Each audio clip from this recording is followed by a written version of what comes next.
Asal-usul Danau Kembar. Kisah dari Provinsi Sumatera Barat. Danau Kembar merupakan jenis danau vulkanik yang telah berusia jutaan tahun. Danau yang menjadi salah satu objek wisata ini berada di kaki Gunung Talang, deretan bukit barisan yang membujur di Pulau Sumatera. Danau Kembar masuk ke dalam wilayah Kecamatan Lembah Gumanti, Kabupaten Solok, Provinsi Sumatera Barat. Meskipun merupakan danau vulkanik, Danau Kembar memiliki asal-usulnya yang masih diceritakan secara turun-temurun oleh masyarakat Solok. Alkisah, pada suatu waktu di masa yang lampau, tersebutlah seorang ahli pembuat papan yang bernama Niniak Gadang Bahan. Karena keahliannya tersebut, Niniak Gadang Bahan banyak mendapatkan pesanan dari warga kampungnya untuk membuat bahan. Kualitas papan buatan Niniak Gadang terkenal bagus karena dia mencarinya jauh di dalam hutan. Niniak Gadang memiliki sebuah kapak besar yang sangat tajam. Selain ahli dalam bidang pembuatan papan kayu, Niniak Gadang juga ahli dalam ilmu pencaksilat. Niniak Gadang melatih para pemuda di kampungnya belajar ilmu pencaksilat. Suatu hari, Niniak Gadang mendapatkan pesanan papan kayu yang berukuran besar. Untuk itu, dia pergi ke hutan yang berada di kaki Gunung Talang demi mendapatkan pohon yang berukuran besar. Dalam perjalanan ke hutan tersebut, Niniak Gadang tiba-tiba terkejut. Niniak Gadang yang terkejut kemudian melihat dari dekat batu besar yang ada di depannya. Siapa yang mengganggu perjalananku? Keluarlah, cepat!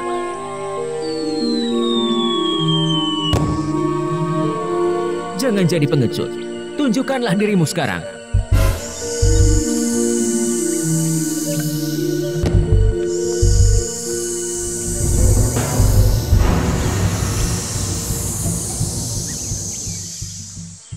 Hei ular, aku datang bukan untuk cari masalah denganmu. Kenapa kamu mengganggu perjalananku? Ya, benar juga. Kamu memang tidak cari masalah.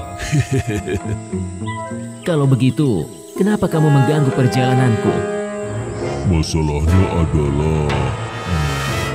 aku lapar sekali. Aku tidak punya makanan untukmu. Siapa juga yang minta makan sama kamu? Jadi, apa maksudmu mengganggu perjalananku? Maksudku adalah... aku akan memakanmu. Meskipun tua, tapi kamu sepertinya lumayan juga untuk mengganjal perutku ini. Hei, kamu pikir kamu bisa mengalahkanku dengan pisau dapurmu itu? Jika kau memang bisa mengalahkanku, maka aku bersedia menjadi makananmu. Nah, gitu dong. Berani sekali kau mempermainkanku. Hei, ular! Rasakan ini!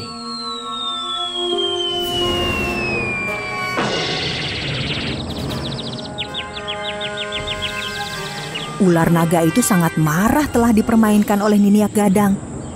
Dengan segenap kekuatannya, ular naga itu menyerang Niniak Gadang.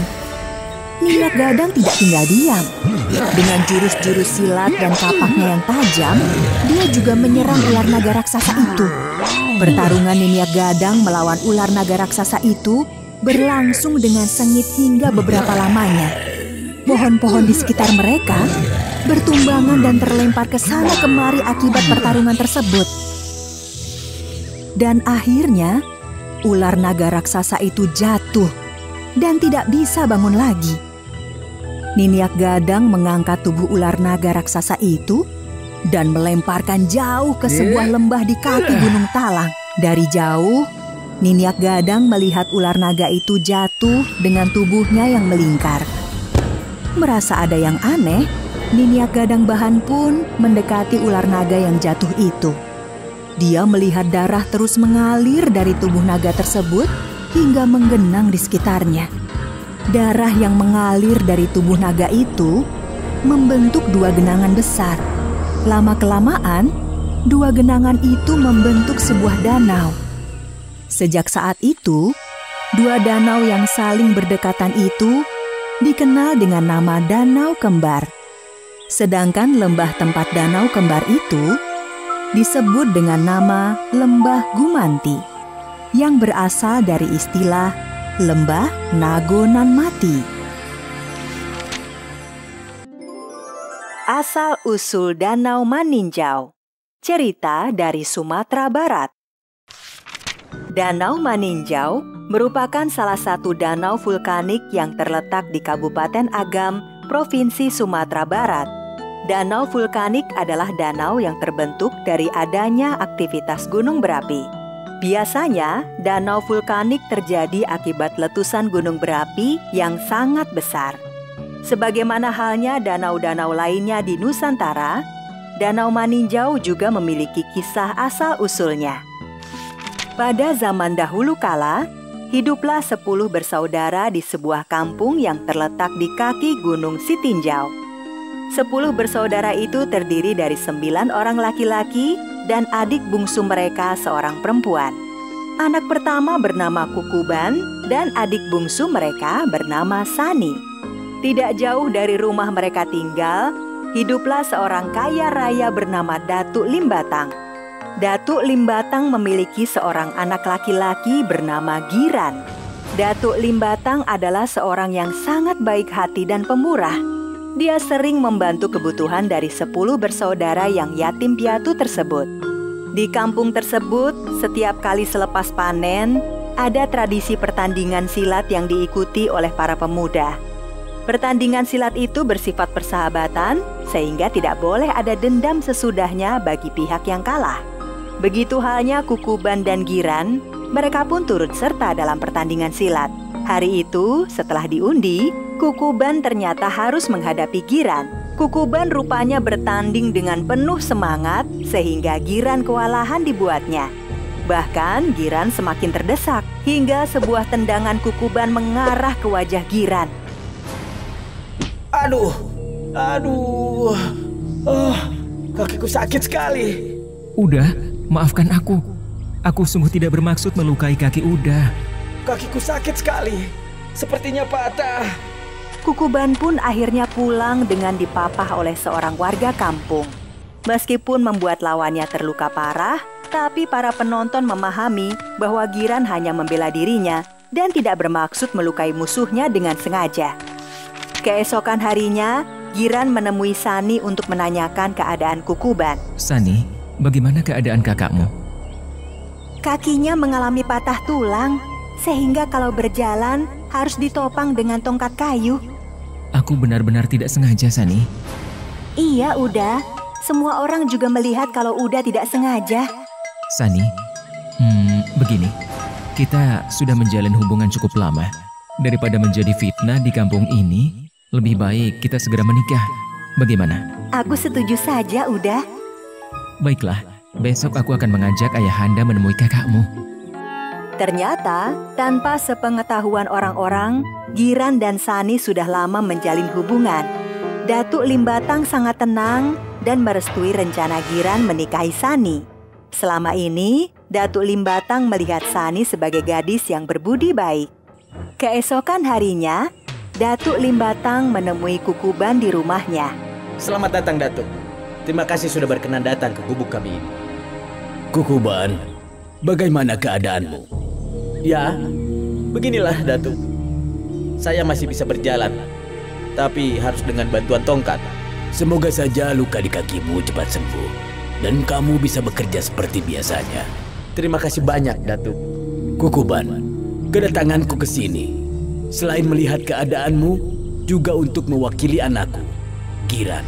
Maaf, Datuk. Saya tidak mengerti maksud Datuk. Jadi begini. Selama ini Giran dan Sani sudah lama menjalin hubungan. Kedatanganku ke sini adalah untuk menyampaikan pinangan Giran untuk adik bungsumu Sani.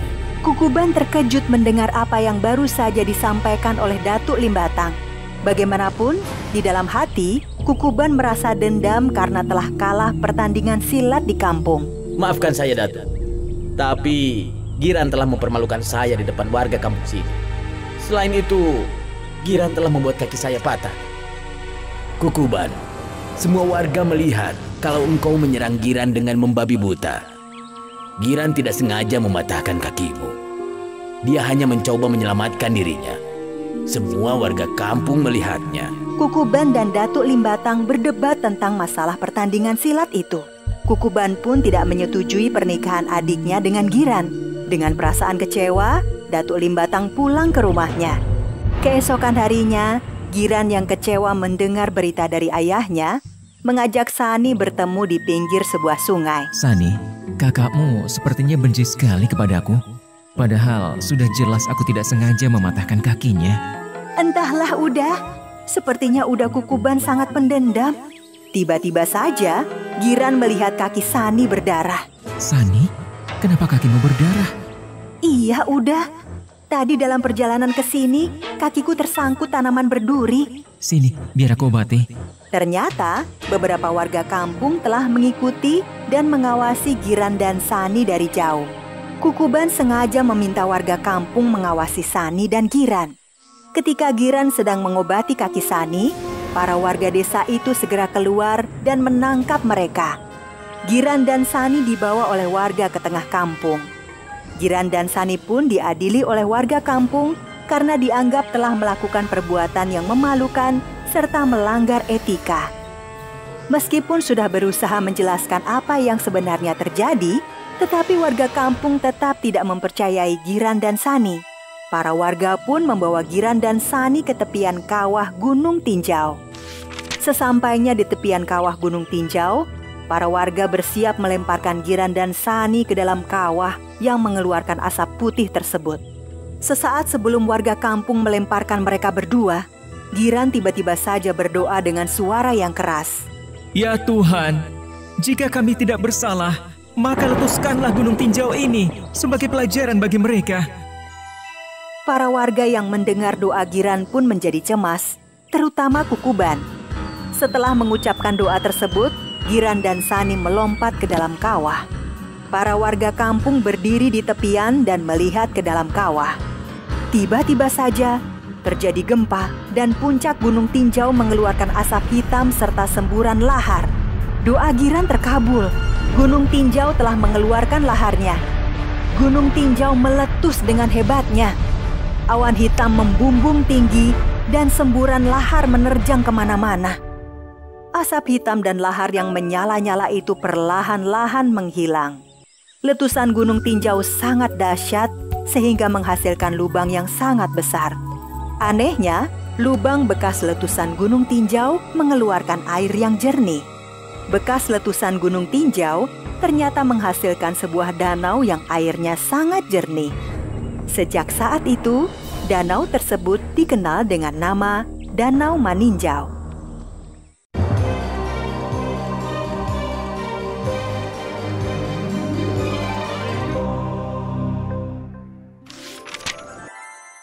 Asal-usul Sawah Lunto. Kisah dari Provinsi Sumatera Barat. Sawah Lunto adalah salah satu kota yang terletak di Provinsi Sumatera Barat. Di zaman kolonial Belanda, Sawah Lunto dikenal sebagai kota penghasil batu bara. Namun, sejak kemerdekaan, pertambangan batu bara mulai dihentikan. Bekas tambang-tambang batu bara itu saat ini dijadikan sebagai objek wisata andalan Sawah Lunto. Karena itulah, kota di Sumatera Barat tersebut memiliki semboyan Sawah Lunto, kota wisata tambang yang berbudaya. Sawah Lunto yang memiliki alam berupa lembah dan pegunungan ini memiliki cerita asal-usulnya yang masih dikenal hingga sekarang. Bagaimana cerita asal-usul Sawah Lunto? Mari kita simak bersama dalam kisah berikut ini. Pada suatu waktu, di daerah Lunto, berdirilah sebuah kerajaan yang bernama Sitambago. Kerajaan yang rakyatnya hidup makmur aman dan tentram itu dipimpin oleh Raja Sitambago, seorang raja yang sangat memperhatikan kesejahteraan rakyatnya. Kerajaan Sitambago juga dikenal memiliki lahan yang subur, sehingga pertanian berkembang pesat dengan hasil yang melimpah. Hingga suatu hari, Raja Sitambago terlibat pembicaraan yang serius dengan Panglima Perang Kerajaan. Panglima, ada hal yang sangat aku cemaskan selama ini. Rakyat kita hidup makmur, tanah kita subur, dan hasil panen selalu melimpah. Apa yang engkau cemaskan, Yang Mulia? Aku khawatir dengan serangan dari kerajaan lain. Cepat atau lambat, pasti ada kerajaan tetangga yang iri dengan kerajaan kita. Mereka pasti mengincar kerajaan kita sebagai jajahan, terutama kerajaan Silungkang. Raja Silungkang memiliki ambisi menguasai negeri-negeri di sekitar mereka. Armada perang Silungkang sangat kuat dengan pasukan yang memiliki pengalaman tempur. Sedangkan kita, jumlah pasukan sangat sedikit, tidak terlatih, dan tidak memiliki pengalaman tempur. Menurutmu, apa yang harus kita lakukan? Yang Mulia, sudah saatnya kita melakukan antisipasi. Kita harus memberlakukan wajib militer. Para pemuda yang berusia 18 hingga 35 tahun, kita wajibkan mengikuti pelatihan militer. Keesokan harinya, Raja Sitambago segera menyebarkan beberapa prajuritnya ke pelosok kerajaan untuk mengumumkan tentang wajib militer. Perintah raja tentang wajib militer dipatuhi oleh para pemuda Sitambago. Mereka menyadari pentingnya mempertahankan negeri dari serangan musuh. Ribuan pemuda dari berbagai wilayah Sitambago berduyun-duyun memenuhi alun-alun kerajaan. Para pemuda dengan penuh semangat mengikuti berbagai latihan kemiliteran yang diawasi langsung oleh Panglima Perang Sitambago. Panglima, bagaimana perkembangan wajib militer? Yang Mulia, para pemuda kita berlatih dengan penuh semangat. Mereka mampu menyerap dengan baik setiap latihan yang kita berikan. Sementara itu, di perbatasan kerajaan Sitambago, 2 prajurit penjaga dikejutkan dengan kedatangan ribuan pasukan kerajaan Silungkang. Kalian para prajurit penjaga perbatasan, kenapa kalian tiba-tiba datang ke istana? Ampun Baginda, kami melihat ribuan pasukan Silungkang dalam jumlah besar menuju kemari. Kalian yakin dengan apa yang kalian lihat? Kami tidak mungkin berbohong, Panglima. Pasukan Silungkang sepertinya bersiap menyerang kita. Apa yang dikhawatirkan Raja Sitambago menjadi kenyataan. Pasukan Silungkang dengan persenjataan lengkap kini sudah berhadap-hadapan dengan pasukan Sitambago. Pertempuran di perbatasan kerajaan itu pun tidak bisa dihindari lagi. Pasukan Silungkang yang unggul dalam jumlah dan persenjataan menyerbu pasukan Sitambago. Tanpa diduga oleh pasukan Silungkang, tiba-tiba ribuan anak panah menghujani mereka. Meskipun jatuh banyak korban, keunggulan jumlah prajurit membuat pasukan Silungkang terus merangsek maju menyerbu pasukan Sitambago. Pasukan Silungkang pun dibuat terkejut dengan kemampuan tempur pasukan Sitambago. Meskipun kalah jumlah dan persenjataan, pasukan Sitambago memiliki keunggulan dalam semangat mempertahankan negeri mereka. Di tengah-tengah pertempuran, Panglima Sitambago bertarung secara ksatria dengan Panglima Silungkang. Mereka bertarung dengan sengit dan sama-sama berhasil saling melukai.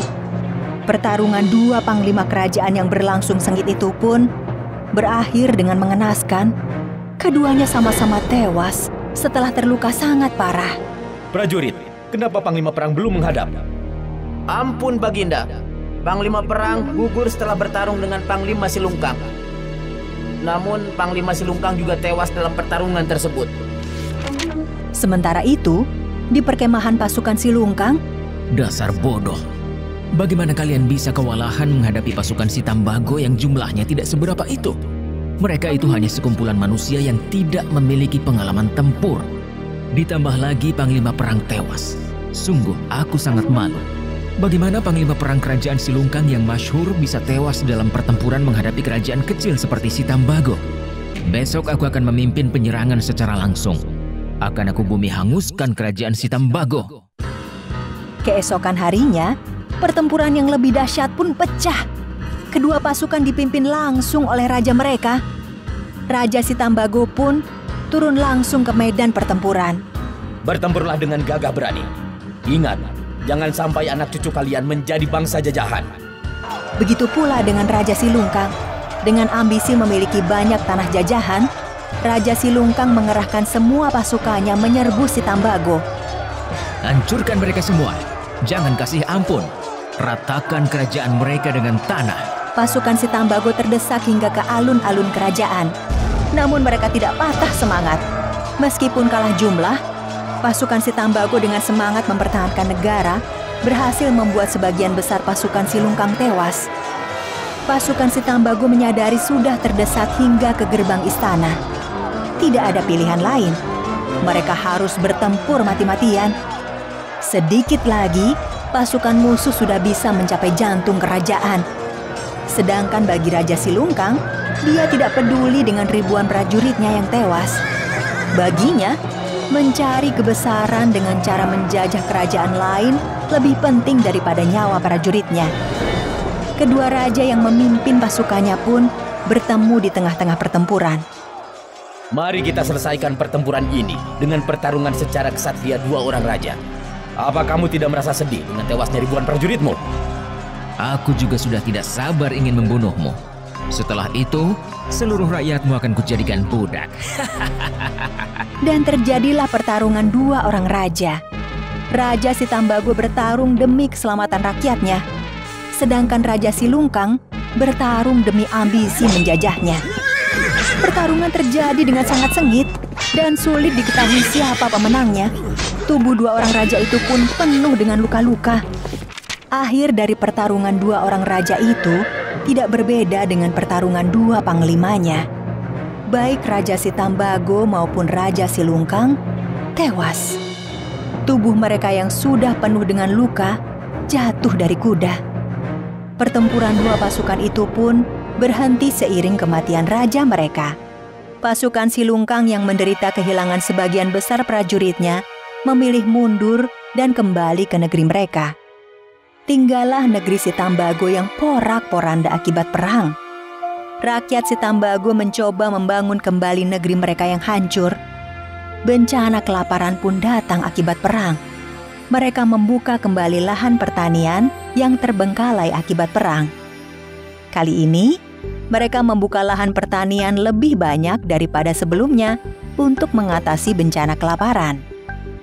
Lahan pertanian yang paling banyak dibuka oleh rakyat Sitambago adalah sawah.